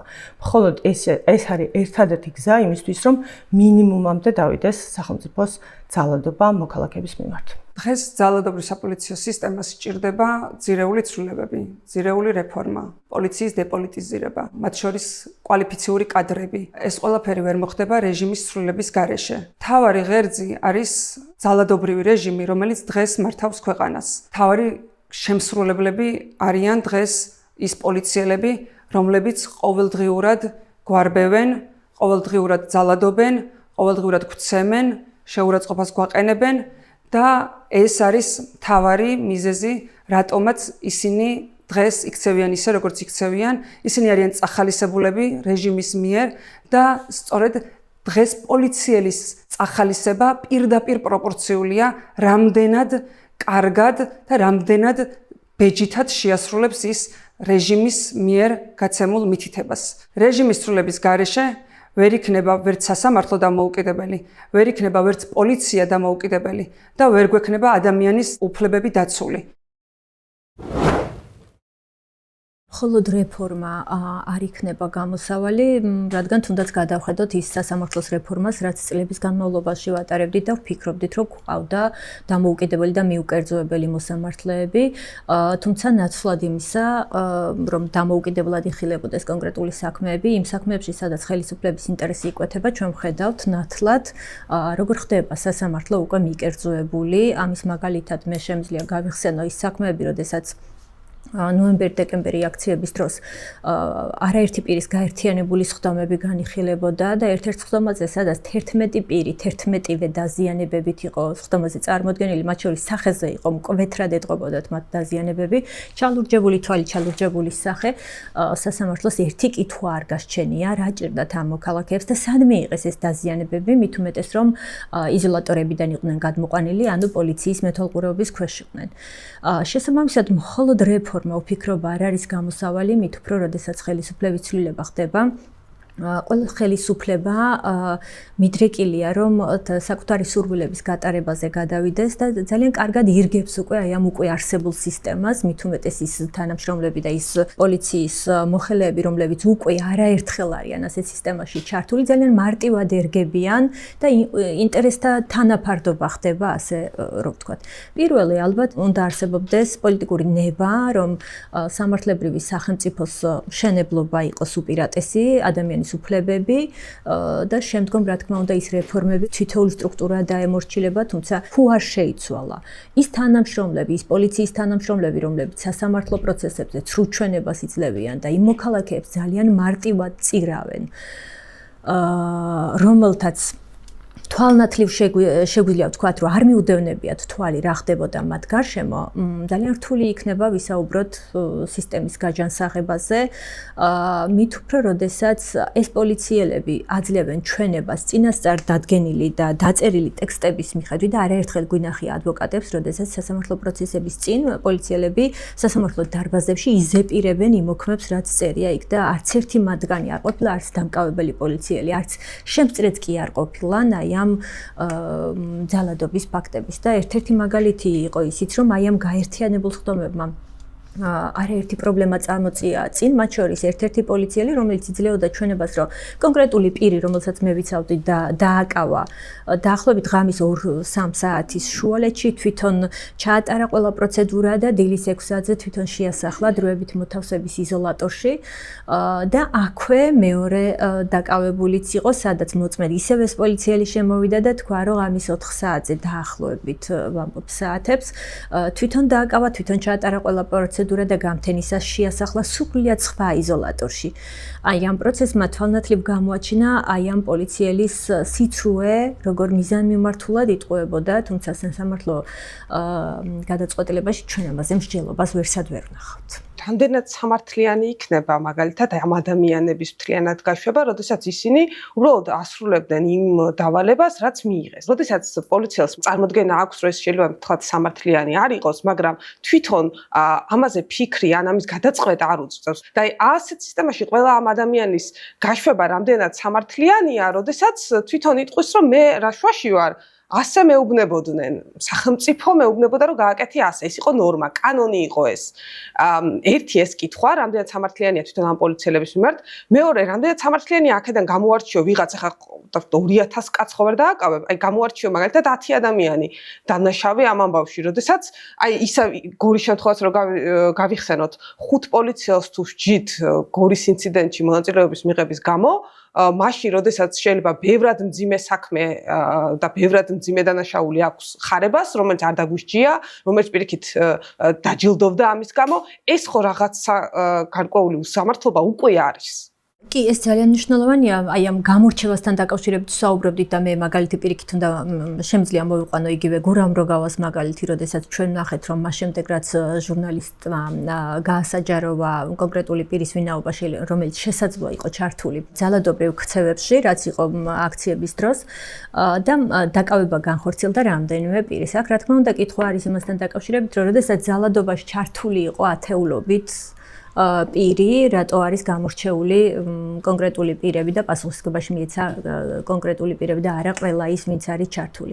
რა თქმა უნდა, ეს გარკვეულწილად მეორე უსამართლობასთან მიგვიყვანს, როდესაც იგივე შერჩევით სამართალს მივიღებთ. შესწავლა ყველაფრის საჭირო არის, იგივე როდესაც მაიდენტიფიცირებელი ნომრები არ არსებობს, ასეთი დადგენილება არსებობს რეალურად, რომ ნომრები არ აქვთ მინიჭებული, თუმცა შიგნით ყველა ზემდგომა პირმა კარგად იცის, ვინ არის მათზე მიმაგრებული პირი, ვინ იყო აქციების დროს კონკრეტულ დავალებაზე გაშვებული, კონკრეტული აღჭურვილება ვის გადაეცა და მე ვფიქრობ, რომ სწორედ აი ამ ხელმძღვანელი პირებიდან უნდა დაიწყოს საქმეების შესწავლა. ყოველ შემთხვევაში თუ არ მივიღეთ ის, რომ გარკვეული საქმეები ბოლომდე იყოს მიყვანილი და გამოძიებული რა მოხდა სინამდვილეში, ჩვენ იგივე შედეგს მივიღებთ, როდესაც ვინმე დაჭირდება, ძალიან კარგად იქნება ეს ჯგუფი მორგებული სხვა ხელისუფლების ინტერესებსაც, ისევე როგორც სასამართლო ხელისუფლებაში მივიღეთ, როდესაც მურუსიძე იყო იგივე სააკაშვილის დროს მართველი სასამართლო სისტემის და იგივე გრძელდება დღესაც, იგივე სასამართლო სისტემა მივიღეთ, რომელიც იგივე თითქმის იგივეს დაუბრუნდით, რაც სწორედ წინა ხელისუფლების დროს იყო საქმეების განხილვის დროს დარღვევებით. ადამიანი ძალიან ცოდვილი არსებაა, არ მჯერა რაღაც ძალიან კარგი ადამიანებით შეგვიძლია დავაკომპლექტოთ ან პოლიცია, ან სასამართლო, ან სუსი, მგონია რომ ეს მხოლოდ სისტემამ შეიძლება რაღაც ადამიანის ცუდი ვნებები ცოტათი შეზღუდოს ან მართოს. და ამდენ კითხვა უფრო აი ამ კუთხით მინდა დავსვა, რომ არა ის რომ მონახოთ ცუდი პოლიციელები გაუშვათ ისინი და კარგი პოლიციელები მოიყვანოთ და დავნიშნოთ, არამედ როგორი სისტემა გავაკეთოთ ისეთი, რომ ცუდ პოლიციელსაც ადამიანს ზოგადად მის ცუდ ზრახვებს, ცუდ ვნებებს შეუზღუდავს და წაახალისებს მის კარგ ქცევას. ანუ ესეთი როგორი სისტემა უნდა გავაკეთოთ და მეორე კითხვა, რა უნდა მოხდეს ისეთი, რომ ადამიანმა მოქალაქემ უფრო დაცულად იგრძნოს თავი სახელმწიფოსთან პირისპირ. სახელმწიფოსი არ ეშინოდეს. ჩვენ რო ვამბობთ, რომ არის სისტემური პრობლემა, მაშინ ამას სჭირდება სისტემური რეფორმა. ანუ არ შეიძლება ერთი რეფორმით გადაჭრა ეს პრობლემა. სჭირდება ყველგან რეფორმა. პირველ რიგში სასამართლო ახსენ კი ბატონო, სასამართლოში არის რეფორმა გასაკეთებელი და ყველა დემოკრატიულ ქვეყანაში სასამართლო არის ის, რომელიც აღმასრულებელ ხელისუფლებას, ანუ შინაგან საქმეთა სამინისტროს მათ შორის აბალანსებს და ეგ რა თქმა უნდა დააბალანსებს. მაგალითად, რომ მოდის პოლიციელი და ცრუჩვენებას აძლევს, სასამართლომ უბრალოდ არ უნდა გაიზიაროს ეგ. საქმე შეუწყვიტოს პირდაპირ და პირიქით საგამოძიებო ორგანოს გადაუგზავნოს, რომ აგერ ტყუილად დაკავებული ადამიანი მომიყვანეს, ცრუჩვენება მიიღეს და გამოიძიეს საქმე, ხო? ანუ სასამართლო არის პირველი ამ პრობლემის, ასე ვთქვათ, გადაჭრის გზა. სასამართლო რეფორმა კიდევ ბევრი მოდელი არსებობს რეფორმის ნაწილი, სასამართლო როგორ უნდა იყოს ჩამოყალიბებული, მაგრამ ფუნდამენტური მნიშვნელობის ალბათ მაინც ის არის, რომ მისი დაკომპლექტება უნდა მოხდეს პოლიტიკური პროცესის შედეგად, იმგვარად რომ დაკომპლექტების შემდეგ პოლიტიკური პროცესის ნაწილი აღარ იყოს სასამართლო. და ამის მაგალითები ჩვენ გვაქვს მაგალითად ამერიკის შეერთებულ შტატებში, სადაც პოლიტიკური პროცესის შედეგად კომპლექტდება თუნდაც უზენაესი სასამართლო, მაგრამ იმის გამო, იმ მოდელის გამო, რაც არის რომ კონკრეტული პრეზიდენტი ნიშნავს კონკრეტული ერთ მოსამართლეს, შემდეგ სხვა პრეზიდენტი, სხვა იდეოლოგიის მოსამართლეს ნიშნავს, ესენი მე ერთმანეთს აბალანსებენ და მაგაზე უბრალოდ შორს წაგვიყვანს საუბარი, მაგრამ სასამართლო რეფორმა არის პირველი, რაც არის გასაკეთებელი. მეორე, რაც არის გასაკეთებელი, აი რაც არ უნდა უცნაური იყოს, არის თვითმმართველობის რეფორმა. პირდაპირ კავშირშია პოლიციასთან და რატო ეხა? არ შეიძლება საქართველოში იყოს ერთი ცენტრალიზებულად მართული პოლიცია, რომელიც რეალურად ორთაჭალაში არსებული სამინისტროდან წდება ის მესტიაში არსებულ პოლიციაში რაღაცა ინსპექტორ გამომძიებლად და სტაჟიორად ვინ უნდა დაინიშნოს, ხო? აი ხო არასწორი არის. თუ ერთი შეცდომას უშვებს, მაშინ ყველგან შეცდომა დაშვებულია. ანუ არაფერი არ გაზღვევს მაგისგან. ამიტომ აუცილებელია თვითმმართველობის რეფორმა, რისი ნაწილიც იქნება პოლიციის უფროსების, რაიონული პოლიციის უფროსების დანიშვნაც. აი თუნდაც მაგალითად ვირჩევთ მერს, ხო? შეიძლება იმ თიქეთზე ან არჩევის მასზე მერთან ერთად აირჩიო პოლიციის უფროსის თუნდაც, რომელიც საკუთარ ხალხთან, საკუთარ რაიონთან იქნება ანგარიშვალდებული. ან თუნდაც ვიღაცას თუ ეს არ მოწონს, იმგვარად მოხდეს პოლიციის უფროსების არჩევა პოლიტიკური პროცესის შედეგად ადგილზე, რომ არ მოხდეს მინისტრის მხრიდან, მინისტრის მხრიდან ყველა დონეზე ჩარევა. ეგ დააზღვევს მათ შორის ამ ცენტრალიზებულ პოლიტიკურ გამოყენებას და მათ შორის გააძლიერებს თვითმმართველობასაც უშუალოდ.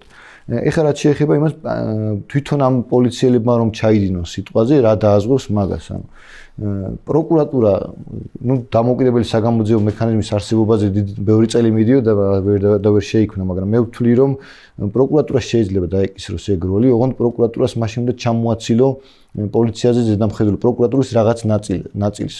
ანუ მაგალითად გენერალური პროკურატურა რაც გვაქვს, შეგვიძლია ისე გავაკეთოთ, რომ ეგ გენერალური პროკურატურა იყოს პასუხისმგებელი მხოლოდ მაღალი თანამდებობის პირების და პოლიციელების მხრიდან ჩადენილი დანაშაულების გამოძიებასა და მათ მიმართ ბრალის წარდგენაზე. მათ აღარ უნდა ეკისრებოდეთ ფუნქცია, რომ რა ვიცი, უბრალოდ მკვლელობებზე წარმოადგინონ სახელმწიფო ბრალდება. ცალკე უნდა იყოს გეპროკურატურა და ცალკე რაიონული პროკურატურები. აი მანდ ეგეც თვითმმართველობის რეფორმის ნაწილი არის. თუ შენ მაგას გააკეთებ, მაშინ გიჩნდება დამოუკიდებელი უწყება, რომლის ხელმძღვანელიც ასევე პოლიტიკური პროცესის შედეგად უნდა აირჩიეს, თუმცა იმგვარი გარანტიებით, რომ დრო რომ გავა შემდეგ პოლიტიკური პროცესი ამას გაემიჯნოს და წმინდად პროფესიული გახდება ეგ და ეგ უზრუნველყოფს იმას, რომ მაგალითად ნაცემი და ნაწამები ადამიანი რომ მივა სასამართლოში და ეს მოსამართლე გააგზავნის ამგვარ პროკურატურაში, ცალკე გამოყოფილ პროკურატურაში, რომელიც სუპერვაიზინგს უკეთებს ამგვარ დანაშაულებს, მართლა დადგეს შედეგი, მართლა გამოიძიონ და თუ მართალია ის პოლიციელი და მართლა დაკავების დროს მიიღო დაზიანები, ეგეც გაირკვეს და თუ მტყუანია, ეგეც გაირკვეს და ცრუჩვენებაა თუ არა, ეგ რომ გამოძიებული იქნეს, მათ შორის ნდობაც გაჩნდება ხო ხალხში, ანუ ეს ყველაფერი ერთად თუ არ გაკეთდა ჩვენ ვთქვათ, რა ვიცი, ეხლა კარგი მინისტრი მოვა და ის უშველის ის ბოროტი არ იქნება და ან კარგი გენერალური შეუძლებელი ადამიანს ჩააბარო პროკურატურა, რომელიც აი პირდაპირ გეტყვით, ანუ შეიძლება ეს სისტემა რო ვინმე საჩვენო ადამიანის უფლებათა ექსპერტს უცხოელს, აი შეიძლება შოკის მომგვრელია. პროკურატურა, აი გენერალური პროკურორი საქართველოში. პასუხისმგებელი არის, ყველა მაღალი თანამდებობის პირის დევნაზე. პასუხისმგებელი არის ყველა საგამოძიებო ორგანოს მიერ წარმოებული საქმის, ასე ვთქვათ, ზედამხედველი პროკურორია. მისი ქვეშევრდომი პროკურორები არიან ხელმძღვანელები, მაგალითად სუსის გამოძიების, შსს გამოძიების ასე შემდეგ და რაიონული პროკურატურები არიან რაიონული საგამოძიებო ორგანოების ხელმძღვანელები. ანუ წარმოიდგინეთ, ეს იმდენად ცენტრალიზებული რაღაცა, გენერალური პროკურორად მართლა ანგელოზი რო დანიშნო, შეუძლებელია, რომ აი ამ ხელა სისტემა ვინმემ დაიტიოს, ანუ ვინმემ გაუძლოს ამ ხელა ძალაუფლებას და ეს ან უნდა მოემსახუროს მმართველ პარტიას, რომელიც მას დანიშნავს, ან თავისთავად გახდება ბოროტება, იმიტომ მას არაფერი არ აბალანსებს საერთოდ. და იგივეა სუსიც, იგივეა შსც და ესენი შემდეგ ერთმანეთთან კოორდინაციით მოქმედებენ და ასე ვთქვათ, ერთმანეთს იცავენ ამ პროცესში. და სინამდვილეში თუ სადმე არსებობს deep state-ი, რასაც ქვია, აი ეგ არის deep state-ი, სადაც ძალოვანი სტრუქტურები შევარდნაძის დროიდან კი არა, კომუნისტების დროიდან მოყოლებული დღემდე პრაქტიკულად ხელისუფლება იმართება ძალოვანი სტრუქტურების მართ, ვისაც ხელში უპყრია გასაღები, რომელთაც პროკურატურას აკონტროლებს და სუს, ის არის ძალაუფლების მქონე და არ არსებობს პოლიტიკური დანაწილება, როცა სუს აკონტროლებ, მაგ დროს მე სასამართლოსაც აკონტროლებ და ყველა უწყებას აკონტროლებ, ყველა სამინისტროს, მას შორის ყველა ადგილობრივი თვითმმართველობის ორგანოს, სადაც სუს ყავს ყველგან ODR-ი და ასე შემდეგ, ანუ იმდენად რაღაცა მერები მიდიან თანამდებობიდან შემთხვევები გადადგებიან. კი, და თუ ზოგიერთზე აღმოჩნდება, რომ კორუფციაში ჩაბმული, ოღონდ მას შემდეგ აღმოჩნდება, რაც ვინმეს დაუპირისპირდება, თორემ მანამდე ხალხი რომ ამბობს და სიუჟეტები კეთდება მედიაში, რომ კორუფცია ხდება, მანამდე ამის გამოძიება არ ხდება, ხო და მაგას ვიძახი, არ არსებობს დამოუკიდებელი უწყება საქართველოში, ყველაფერი მიბმულია, როგორც საბჭოთა კავშირში იყო პარტიაზეა მიბმული, ერთი პარტია თუ გახდება ხელმძღვანელი, ის ჩაიგდებს ხელში სუს, ის ჩაიგდებს ხელში პროკურატურას, ის ჩაიგდებს ხელში სასამართლოს. აი ეგ არის არასწორი, ეგ არის ძალიან დასაშლელი და შესაძლებელი რაიონულ დონეებზე, რეგიონულ დონეზე, მათ შორის გუბერნიებში შეიძლება გაუკეთო ისე რომ ცალკე პროკურატურები ქონდეთ და ასე შემდეგ, ანუ მაგას სჭირდება დაჯდომა, კარგად მოფიქრება, საერთაშორისო პრაქტიკის გათვალისწინება და მათ შორის ჩვენივე გამოცდილების გათვალისწინება, რომელიც არ არის სახარბიელო, მაგრამ ზუსტად ეგ უნდა გამოიყენო, რომ აი როგორ სისტემაში მოხდა ავტორიტარული რეჟიმის გაძლიერება. თუ ამგვარი სისტემა აძლიერებს ავტორიტარულ რეჟიმს, ესე იგი არ ვარგა, უნდა შევცვალოთ. და კიდევ რადიკალური რეფორმების არ უნდა გვეშინოდეს იქიდან გამომდინარე, რომ ამაზე ცუც ვერაფერს ვერ გავაკეთებთ, რაც ახლა არის. გიორგი, თქვენი აზრი რომ თლიან შევაჯამო არის დეცენტრალიზაცია და დაშლა. ეხლა კითხვას მოგიბრუნებთ ცოტა სხვა კუთხით. როცა ძალოვან სტრუქტურებზე ვსაუბრობ და ძალიან ბევრი მეგობარი მყავს ძალოვან სტრუქტურებში და სახელმწიფოებრივად მოაზროვნე ადამიანები. ისინი ყოველთვის წამოწევენ წინ საფრთხეებს, რომელსაც ქვეყანას აქვს, თუ ქვეყნის შიგნით, თუ ქვეყნის გარეთ. სუსი იქნება ეს პოლიცია თუ პროკურატურა, მათ უწევს დაუპირისპირდნენ არა მარტო რადიკალურ ისლამს ან რუსეთს ჩრდილოეთში და ტერორისტულ რაღაც ქსელებს, არამედ ქვეყნის შიგნით შეიძლება ეს იყოს კრიმინალი, ქურდული სამყარო, რომელიც არის ძალიან ძლიერი და ჩვენი სახელმწიფო არის სუსტი ამასთან შედარებით და დეცენტრალიზაციამ და დაშლამ ამ ძალოვანი სტრუქტურების შეიძლება მოწყვლადი გახადოს ისინი გარემტრის და ქვეყნის შიგნით აი ამ ორგანიზებული დანაშაულის პირისპირ. აი ამაზე რას ვიტყვით? უნდა გავრისკოთ ეს და როგორც წესი სახელმწიფოებრივ მოაზროვნე ძალოვანი სტრუქტურის წარმომადგენელი, მე არ ვამბობ რაღაც ხელისუფლების მონა ან ცუდი ცუდ ადამიანზე არ ვამბობ, კარგი სახელმწიფოებრივ მოაზროვნე ადამიანი აუცილებლად გეტყვის, რომ საფრთხეები ძალიან დიდია და ხო გადაცდომები ხდება, მაგრამ ჩვენ თუ აი ამას დავასუსტებთ, დავშლით და დეცენტრალიზებულს გავხდეთ, მაშინ კრიმინალი იმძლავრებს და მოქალაქე დაუცველი უფრო იქნება არა ისეთ სისტემაში, სადაც პოლიცია ძალადობს, არამედ ისეთ სისტემაში, სადაც კრიმინალი ძალადობს. სინამდვილეში პირიქით არის ეს ყველაფერი. ეხლა არის მოწყვლადი და ეხლა ხდება ამ უწყებების დასუსტება. და რატო? ეს უწყებები იმას კი არა, რაც ახსენეთ, მათ შორის ტერორიზმთან ბრძოლა, რადიკალურ ისლამთან ბრძოლა, რუსეთის აგენტებთან ბრძოლა, თუ ნებისმიერ მაგას კი არ აკეთებენ ეხლა. ეხლა არის პოლიტიკური პოლიცია ყველაფერი და ეგ საქმეები მოტოვებული აქვს უკან. პირიქით, ანუ ეხლა არის ყველაზე სუსტი ალბათ მოწყვლადი ეხლა არის. როდესაც ამის დეცენტრალიზაცია მოხდება, ისინი კონცენტრირებული იქნებიან მართლა მათი საქმე რაც არის იმაზე და არა პოლიტიკურ პოლიციად გამოყენება. მაგალითად, კახეთის რეგიონში აკომპლექტებ, ან თუნდაც კახეთის რომელიმე ქალაქის თელავის მოსახლეობა აკომპლექტებს თავის პოლიციას, ხო? და ირჩევს მაგალითად ან პოლიციის უფროსს, ან თუნდაც რა ვიცი, მერი ირჩევს იქაური და ასე შემდეგ. მაგას რომ ცენტრიდან რამე უკანონო ბრძანება მიუვიდეს, რომ ხალხის ცემე და აწამეო, ხო? ეგ ხო არ გააკეთებს მაგას. იმიტომ რომ ის თავის მოქალაქეებთან არის ანგარიშვალდებული, უკანონო ბრძანებას აღარ შეასრულებს. ამიტომ კონცენტრირებული იქნება იმაზე, რომ მაქსიმალურად ეფექტიანად გააკეთოს თავისი საქმე, გამოავლინოს ჯაშუშები, ტერორისტები და ასე შემდეგ რომ მისი პასუხისმგებლობის, პოლიტიკური პასუხისმგებლობის საკითხი დადგეს, ის მართალი იყოს თავის საზოგადოებასთან და პირნათლად ემსახუროს მათ და მე კიდევ აირჩიონ ის, ან კიდევ დანიშნონ თანამდებობაზე, ავტორიტეტი დატოვოს თავისი და ასე შემდეგ. და ამის ნათელი მაგალითი არის, მაგ კიდევ ერთხელ ამერიკის მაგალითს მოვიყვანო. შეუძლებელია ამერიკაში დიქტატურის გამარჯვება, ვისაც არ უნდა ეშინოდეს თუნდაც ახლანდელი პრეზიდენტის ან მომავალის, იმიტომ რომ უბრალოდ ერთ მოსამართლესაც კი რომ დაავალო რაღაცა, ვერ დაავალე, ის პრეზიდენტთან არ არის პასუხისმგებელი, ის არის თავის ხალხთან პასუხისმგებელი საზოგადოებასთან. ამიტომ პირიქით, თუ გინდა რომ მოწყვლადი არ გახადო, მოდი შემოვატრიალებ მაშინ. თუ რადგან ეგეთი ცენტრალიზებულია სისტემა. სუსის უფროსი რომ გადავიბირო მე სპეცსამსახურების წარმომადგენელი ვიყო უცხო ქვეყნის და უფროსი გადავიბირე.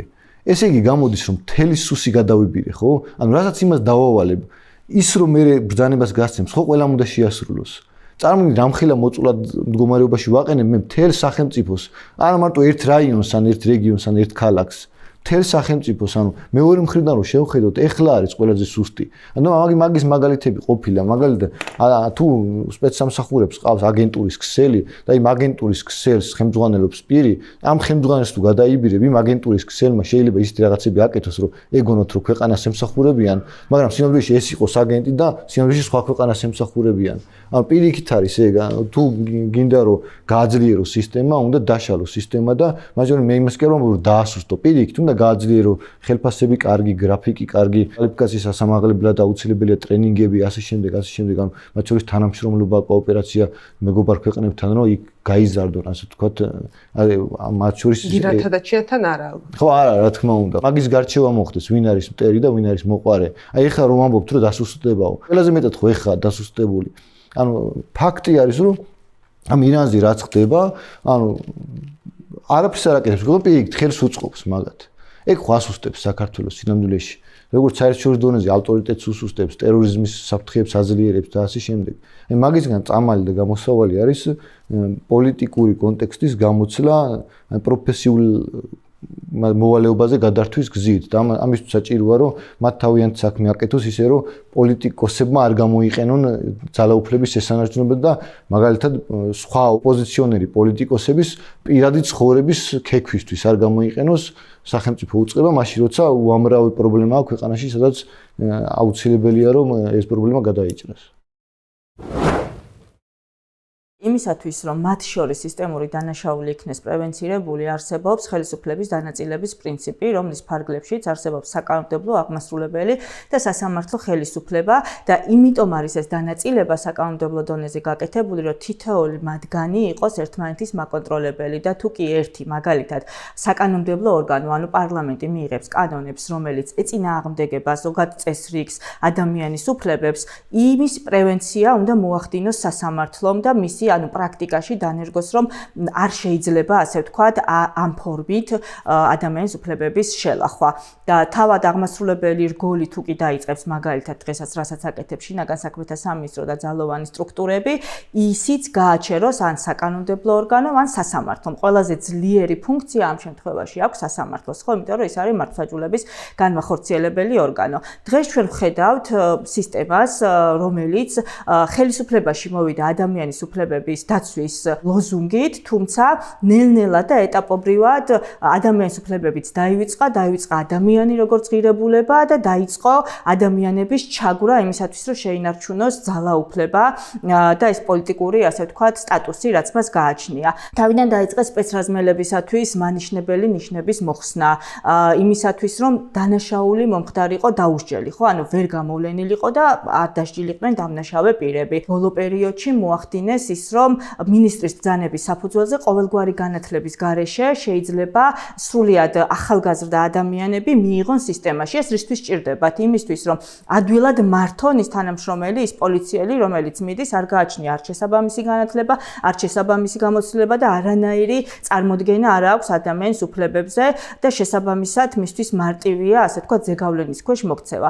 ანუ ერთიანობაში, როდესაც მე კრიტერიუმებს ვასახელებდი სისტემური დანაშაულების, ხო, სახელმწიფოს ჩართულობის ნაწილში, ჩვენ მივიღეთ სახელმწიფო, ყოველ შემთხვევაში ძალა, რომელიც დღეს მართავს სახელმწიფოს, რომელმაც ჯერ ორგანიზება გაუწია ასეთი ტიპის დანაშაულების შექმნას და შემდგომ ახალისებს მათ შორის ასეთი არაპროფესიონალი, გამოუცდელი კადრების სისტემაში შეყვანით და მეორეს მხრივ დაუსჯელობით. აი დაუსჯელობა არის ის მთავარი, რაც აუცილებლად უნდა დასრულდეს წინააღმდეგ შემთხვევაში არასოდეს არ შეიცვლება ეს სისტემა და ამას სჭირდება მთლიანად ხელისუფლების ცვლილება. ნებისმიერი ძალადობისგან დაზღვევის საუკეთესო საშუალება იქნება ეს სისტემის შიგნით თუ სისტემით გარეთ არსებული, არის თავისუფალი სასამართლოს არსებობა. მაშინ, როდესაც ჩვენ შევძლებთ, რომ მაქსიმალურად საზოგადოება შემოვიყვანოთ მართლმსაჯულების პროცესში, ნაფიც მსაჯულთა სასამართლოს გაფართოებით. ჩვენ მოვახერხებთ, რომ ამ ტიპის ძალადობების დაზღვევა მოვახდინოთ და მინიმუმამდე დავიყვანოთ არსებული პოლიტიკური გავლენები მართლმსაჯულების სისტემაში. როდესაც ძალადობა წახალისებულია, ის წახალისებულია ყველგან, არა მარტო პოლიციის მხრიდან მოქალაქეების მიმართ, არამედ პოლიციის შიგნითაც ჩვენ გავიგებთ ამის შესახებ თუ ვერ გავიგებთ, ნაგულისხმევად უნდა ვიცოდეთ, რომ ცხადია ძალადობა ნებისმიერი სისტემის შიგნითაც მოხდება, რადგან ასე იწვრთნება მოძალადე სისტემა და ინდივიდები ასეთი სისტემის შიგნით. ერთადერთი რამაც შეიძლება ეს დააზღვიოს არის ძირეული გარდაქმნა სისტემის და სახალხო საზოგადოებრივი კონტროლი ამაზე. კონტროლი ცხადია მოქალაქეებს შეუძლიათ მხოლოდ არჩევნების მექანიზმად თვალი არ უნდა დახუჭონ და იმიტომ რომ სადღაც ერთი ადამიანი მეორეთის შეცვალეს იქნება ეს მინისტრის პოსტზე თუ ქვეყნის მმართველის დიდხანს არ უნდა ელოდონ ვარდისფერი სათვალით არ უნდა უყურონ რომ რამე თავისით გამოსწორდება. ამიტომ საზოგადოების მხრიდან პოლიტიკური პროცესების კონტროლი არის უაღრესად მნიშვნელოვანი და ცხადია სასამართლო, რომელიც ჩვენ არ გვაქვს, არც გქონია და უახლეს ისტორიაში ჩვენ არ გვახსოვს ისეთ სასამართლო, რომელზეც ვიტყოდით, რომ აი ყველას მისი გვჯერა და ყველა ადამიანს იქნება ეს რიგითი მოქალაქე, პოლიციელი, თუ ნებისმიერი სხვა სისტემის ყოფილი მსახური, რომელმაც თან თავი დააშავა ან დაჩაგრეს, რომელსაც ექნება სამართლიანი სასამართლოს იმედი. ჩვენ ხელმძღვანელობთ სხვა ქვეყნების მაგალითებით, თუმცა ჩვენი საკუთარი გამოცდილება არ გვაქვს. ქონოდა შეხება რეალურ სამართლიან სასამართლოსთან. ისტორიულად ქართველებს გვაქვს გარკვეული წარმატებული მაგალითები, მაგრამ ჩვენ არ მოსწრები ვართ. ამიტომ ჩვენთვის უაღრესად მნიშვნელოვანია და სასიცოცხლო მნიშვნელობის არის, რომ ასეთი სისტემა შევქმნათ, სადაც არა მხოლოდ პოლიცია გაკეთილშობილდება, არამედ ადამიანებს ექნებათ სასამართლოს იმედი. ჩვენ ასეთ გზად ვიფიქრეთ, რომ იქნება თუ გვეყოლება არჩევითი მოსამართლეები, სადაც ადამიანებს პირდაპირ ექნებათ კონტროლი იმაზე, როგორი ადამიანი გადაწყვეტს მათ ბედს. და ამ შემთხვევაში უკვე პოლიციელსაც და რიგით ადამიანსაც ეცოდინება, რომ მან თუ არ აირჩია სამართლიანი ადამიანი მისი საქმის განსჯელად, სამართლიანი მოსამართლე, მას აუცილებლად წინ დაუდგება და ხვალ მასაც შეეხება უსამართლო სასამართლოს ბოროტი ხელი. ჩვენ როცა ვსაუბრობთ პოლიციის მხრიდან სისტემურ ძალადობაზე, ეს არ ნიშნავს, რომ მხოლოდ პოლიციელები მოქალაქეებზე და ჩვენს გვერდით მცხოვრებ ადამიანებზე ძალადობენ. ეს ძალადობა ხდება სისტემის შიგნით. კლანები ერთმანეთს არიან დაპირისპირებულები და ეს არის მხოლოდ იმ ერთადერთი მიზეზიდან გამომდინარე, რომ დღეს ქვეყანაში ჩვენ გვაქვს არაფორმალური მმართველობა. არაფორმალური მმართველობა, რომელიც თავის მხრივ იწვევს ინსტიტუტების მოშლას და არც ერთი ინსტიტუტი არ მუშაობს ისე, როგორც ეს უნდა მუშაობდეს. ჩვენ პოლიციური ძალადობა არ გვექნება, როცა ინსტიტუტები დაიწყებენ მუშაობას, სასამართლო გააკეთებს თავის საქმეს, შინაგან საქმეთა სამინისტრო გააკეთებს თავის საქმეს და ჩვენ გვექნება რეალური ფუნქციური სახელმწიფო ინსტიტუტები. და ეს მხოლოდ შესაძლებელია მას შემდეგ, რაც ქვეყანაში არ იქნება ერთი არაფორმალური მმართველი, ერთი ოლიგარქი, რომელსაც დღეს რეალურად ემორჩილება სასამართლო, პოლიცია და ყველა ის მნიშვნელოვანი უწყება, რომელიც ჩართულია აი ამ ერთ ჯაჭვში, ერთ სქემაში, რომელიც ქმნის მთლიანად სისტემურ საპოლიციო რეჟიმს. პირველ რიგში, როდესაც მოხდება სისტემის ცვლილება, უნდა არსებობდეს პოლიტიკური ნება, რომელიც გაატარებს რეფორმებს და სისტემას აქცევს ადამიანზე ორიენტირებულად, ანუ რეალურ ფუნქციას ააღებინებს მის ხელში, ხო? რაც არის საზოგადოებრივი წესრიგის დაცვა და ადამიანის უფლებების და ზოგადად ადამიანის დაცვა. რასაც დღეს მოქმედი სამართალდამცველები ნამდვილად არ აკეთებენ, პირიქით შედიან და არღვევენ ადამიანის უფლებებს, ძალადობენ თვითონ ადამიანებზე, ხომ? და შიგნით რაც ახალისებს ამ ძალადობის აღმოფხვრას მათ შორის ერთმანეთთან მიმართებით, ეს არის მაგალითად პირიქით წამახალისებელი მექანიზმების შემოღება, რომელიც დაწინაურებასთან იქნება კავშირში, ან როდესაც მოიქცევა პოლიციელი ისე როგორც უნდა იქცეოდეს და იცავს ადამიანის უფლებებს, წესრიგს და ასე შემდგომ, მექნება მაგალითად წამახალისებელი მექანიზმი.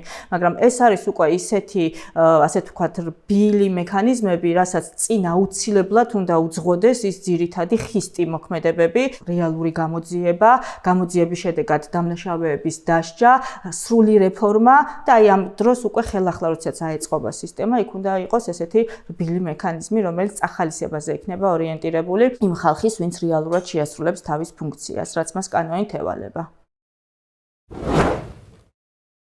მოსამართლეობის არჩევითობა რა საფრთხეებს შეიძლება იწვევდეს, რითით დაბალანსდება, ის რამდენად კარგ გამოსავლად მიგაჩნიათ, როდესაც მოსამართლეს უწევს მაგალითად იყოს პოლიტიკოსი, მხრივ რომ არჩევნებში მიიღოს მონაწილეობა, კამპანია დაგეგმოს, ან ამ კამპანიას ფული ჭირდება ვიღაცამ უნდა დააფინანსოს.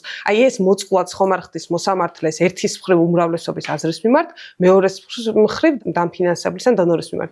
შესაძლებელია რომ ეს იყოს ერთ-ერთი გამოსავალი და ყოველ შემთხვევაში ფიქრი ამაზე ალბათ ძალიან კარგი იქნებოდა გამომდინარე იქიდან რომ ჩვენ დღეს მივიღეთ ისეთი დახურული და გაუმჭვირვალე დანიშნები მოსამართლეების რომლებიც არაერთი კითხვის ნიშნის ქვეშ დამდგარა ხომ იგივე იუსტიციის საბჭოს წევრების მიმართ არაერთი კითხვა იყო დასმული და ის დანიშნები რაც დღეს გვაქვს არაერთი იყო არაობიექტურობაში დადანაშაულებული ხომ და ჩვენ მივიღეთ რეალურად ის სასამართლო სისტემა რომელიც მთლიანად პოლიტიკურ სისტემაშია ჩართული და სახელმწიფო ხელისუფლების ნება მათზე ძალიან დიდ კონტროლს და დიდ გავლენას ახდენს.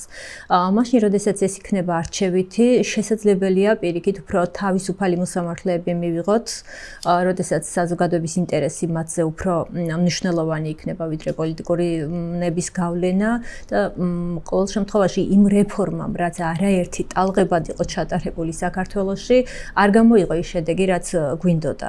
ასე რომ შესაძლებელია ვიფიქროთ სრულიად სხვა სისტემაზე და ეს იყოს არჩევითი სასამართლოს რეფორმის გზით, შეიძლება ეს იყოს თავიდან არასრულიად სასამართლოს, არამედ რაღაც ნაწილს ყოველ შემთხვევაში გარკვეულ რეფორმად იყოს მიღებული და მოსასინჯი რაღაცა პერიოდი იყოს ამისთვის, რა შედეგს მივიღებთ. ხო და ეს მაინტერესებს ზუსტად რომ ასეთ შემთხვევაში, როცა მოსამართლეს კამპანიის ჩატარება უწევს, არჩევნებში მონაწილეობა უწევს, კამპანიისთვის ფულის შეგროვება უწევს, უმრავლესობის აზრის მიმართ მოწყვლადობას როგორ ვაბალანსებთ, დონორის ინტერესების მიმართ მოწყვლადობას როგორ ვაბალანსებთ. ანუ, როდესაც მოსამართლე მიცის, რომ არჩევნები მოდის და მოსახლეობა უნდა აირჩიოს, გადაწყვეტილებას მიიღებს თუ არა პოპულისტურს.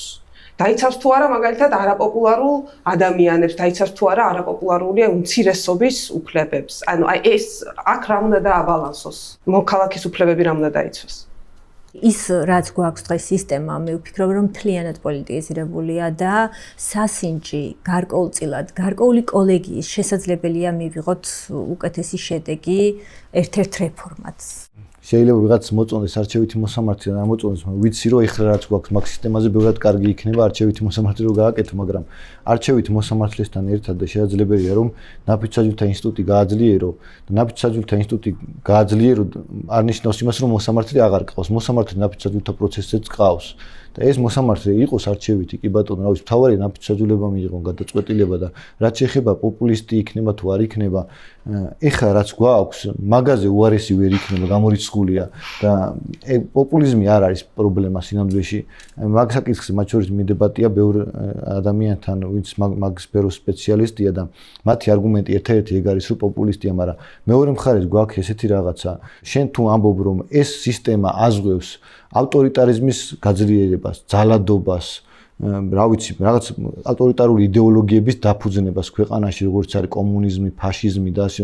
თუ ამ ყველაფერს გიზღვევს, ამ პოპულიზმით რა დაგიშავა, ხო, ანუ რა გააკეთა სიტყვაზე, რა ვიცი, გამოვიდეს და მარიხუანას მოხმარებაზე უფრო მეტად დასაჯოს სიტყვაზე. ეს ხო იმხელა ბოროტება არ არის, რამხელაზეც შეუძლია სახელმწიფო მივიდეს ავტორიტარული რეჟიმის პირობებში. რომ შეიძლება ადამიანების მკვლელობაზე და კანონებაზე მივიდეს, როცა დიქტატურა ხდება უკვე, ხო?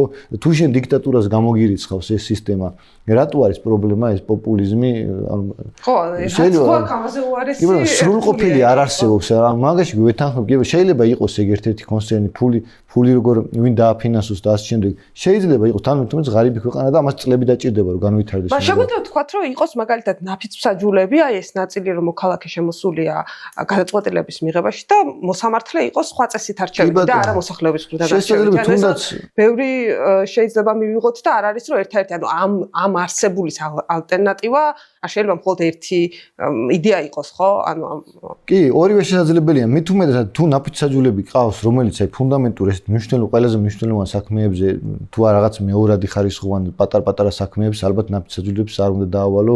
ამერიკაშიც არ ხდება ეგ, იმიტომ რომ დიდი რესურსი ჭირდება და თუ მარტივია საქმე, იმას შეიძლება არ დაავალო. უფლებად აქციო რომ თუ მოქალაქეს უნდა აირჩიოს, თუ უნდა არ აირჩიოს, ხო?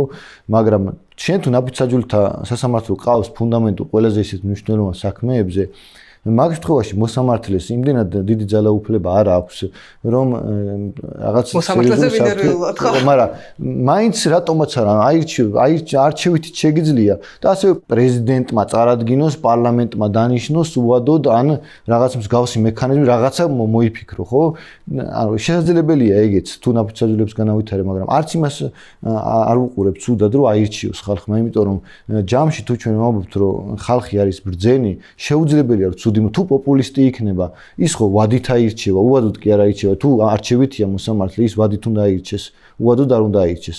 ამიტომ მეორე ვადაში თუ უნდა იმას კიდევ გააგრძელოს საქმიანობა, პოლიტიკური პასუხისმგებლობით მოქმედებს ის. მაგალითად, მე მასწავლიდა ადამიანი, რომელიც არჩევითი მოსამართლე იყო და არჩევნები იყო და იმ შტატში სადაც მე ვსწავლობდი და კამპანიას ატარებდა ასე ვთქვათ, მე მეორე მხარემ აღმოუჩინა ამას, რომ თავისი ნათესავი ყავდა გათავისუფლებული ნასვამ მდგომარეობაში მართვისგან და ასე ვთქვათ, უკანონოდ გათავისუფლებული, მე ამაზე ატყდა სკანდალი და წააგო ამ არჩევნები. ანუ ხო რატო ესე იგი ის ხო სხვა ადამიანი რო ხო ვინც დაინიშნება იქ ხო აღარ გააკეთებს ეგეთ რაღაც იმიტომ რომ ამის მაგალითი დაინახა რომ მაგერ ერთი ადამიანი ნათესავი გაუშვა იმის გამო რომ თვრალი მართავდა მანქანას და აპატია და ეგ აღმოუჩინეს ასე ვთქვათ და მაგის გამო არჩევნები წააგო ხო ანუ ეგეთი რაღაცა თუ იქნება რაღაც ანგარიშვალდებულება ხალხთან რატომაც არა ეხა რა თან ეგეთ მეორადი ხარისხოვანი საქმეებზე და არა სიტყვაზე რაღაც სერიოზულ საქმეებზე რომ პოლიტიკური კონტექსტის ან მკვლელობის ან რაღაც სერიოზულ ფინანსურ დავებზე ან ასე შემდეგ სადაც შეიძლება ნაფიცმსაჯულები ყავდეს მაგრამ თუ ეგეთ მეორე ხარისხოვან ადმინისტრაციულ დავებზე მოსამართლე გეყოლება და თუნდაც ეს არჩევითი იყოს მე არ ვფიქრობ პრობლემა იქნება მით უმეტეს რომ კიდევ ერთხელ ვიტყვი რომ არ არსებობს უარესი სისტემა რაც ახლა გვაქვს ამიტომ ყველაფერი შეგვიძლია ვცადოთ რა დამაზღვევს რომ სისტემა რეალურად შეიცვლება და ეხლა რა ოპოზიცია რა კომბინაციაში თანამოვიდეს ოპოზიცია იგივე უკვე ხელისუფლებაში მოსული სისტემის ისევ მორგებას არ ცდის მაგისგან 100%-იანი დაზღვევა არ არსებობს, მაგრამ ხელისუფლების ცვლილება იმიტომ არის, ანუ დემოკრატიებში რატო არის დადგენილი, რომ 4 და 5 წელი შეიძლება იყოს ხელისუფლება, ხო? თუ ხელისუფლება შეიცვლება, ეგ ავტომატურად ნიშნავს რამდენიმე წლიან პერიოდს, როცა ეს ხელისუფლება კარგი იქნება. მათ შორის თუნდაც ახლა ჩვენი მაგალითი ვავიღოთ 2016 წლამდე სიტყვაზე ხო არ იყო ესეთი ავტორიტარული რეჟიმი, ხო? მე რაც უფრო მეტ ხანს დარჩენა, მით მეტი პრობლემა. ამიტომ ცვლილება ავტომატურად პოზიტიურ რაღაცას ნიშნავს ახლა, მაგრამ მე რო შეიცვლება, ეგ უკვე პოლიტიკურმა პარტიებმა უნდა გასცენ დაპირება და მე ეს დაპირება უნდა შეასრულონ და ხალხმა უნდა მოითხოვოს ამის შესრულება, რომ მათ შორის მოხდება ეს დეცენტრალიზაცია, პოლიციის, ასე ვთქვათ, ჩარჩოებში მოქცევა, სასამართლოს დამოუკიდებლობის უზრუნველყოფა, ნაფიცმსაჯულის სასამართლოს გაძლიერება, აი ეგ დანაპირებები თუ შეასრულეს, მაშინ მართლა არ აქვს მნიშვნელობა ვინ იქნება ხელისუფლებაში. თავარია ეგ პრობლემა მოგვარდეს, რომ ერთ ადამიანს არ შეეძლოს ძალაუფლების ხელში აღება. ჩვენ ეხლანდელი ხელისუფლება რომ ამაყობს რომ კონსტიტუცია ახალი დავწერეთო, სინამდვილეში ეგ ყველაზე არასაამაყო დოკუმენტია, იმიტომ რომ კონსტიტუციის ერთადერთი ფუნქცია არის რომ ხელისუფლება ერთ ხელში არ მოექცეს და ბალანსი მოხდეს შტოებს შორის, თუ მაგას ვერ აკეთებს კონსტიტუცია, ესე იგი ის უბრალოდ არ ვარგა.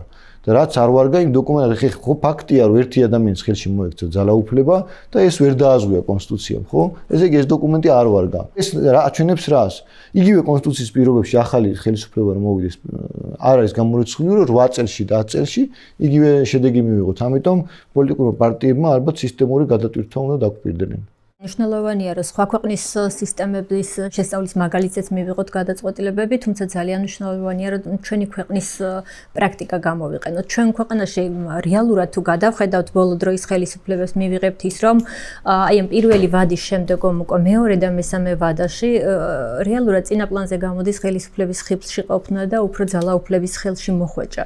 სწორედ აი ამიტომ მე ვფიქრობ, რომ ერთ-ერთი გამოსავალი შეიძლება იყოს, რომ ხელისუფლებას არ შეეძლო ყოფნა აი ამ 3 და 4 ვადით, 2-3 ვადით თუნდაც უფრო შემჭიდროვებული ვადები ჰქონდეს, როდესაც პირველი ვადით არჩევის დროს ყოველთვის წინა პლანზეა რეფორმები, წინა პლანზეა ადამიანის უფლებები და ჩვენი ქვეყნის მაგალითს თუ გამოვიყენებთ, ალბათ მე ვფიქრებდი ძალიან კაი გამოსავალი იქნება ის, როდესაც ხელისუფლებას არ შეეძლოს საკუთარ თავზე მორგება კანონების და გახანგრძლივება ამ ხელისუფლების. რეალურად დღეს ჩვენ ეს მაგალითი მივიღეთ, რომ ხელისუფლებამ კანონმდებლობა შექმნა ძალიან რთული ამას კანონმდებლობა უწოდა, იმიტომ რომ ამ კანონების მიღებაში არ ყოფილა საზოგადოება ჩართული, არაფერს არ ვამბობ საზოგადოებრივ ორგანიზაციებზე, რომელთა გაქრობაზეც რეალურად სახელმწიფომ ძალიან დიდხანს და კარგად იმუშავა, რომ მთლიანად გაეკრო ეს საზოგადოებრივი ორგანიზაციები, თუმცა ეს რა შედეგს გამოიღებს და რამდენად მოხდება გაქრობა, ეს კიდევ საკითხავია და მე ვფიქრობ, იმდენად ძლიერია საზოგადოებრივი ორგანიზაციები, რომ შეუძლებელია ამის მიღწევა ჩვენს ქვეყანაში და ძალიან კარგი იქნებოდა აი ამ რეფორმებზე მუშაობა, რომ ხელისუფლების გადასვლა ერთი პირის ხელში, აი პატარა ჯგუფის ხელში უკვე შეუძლებელი იყოს.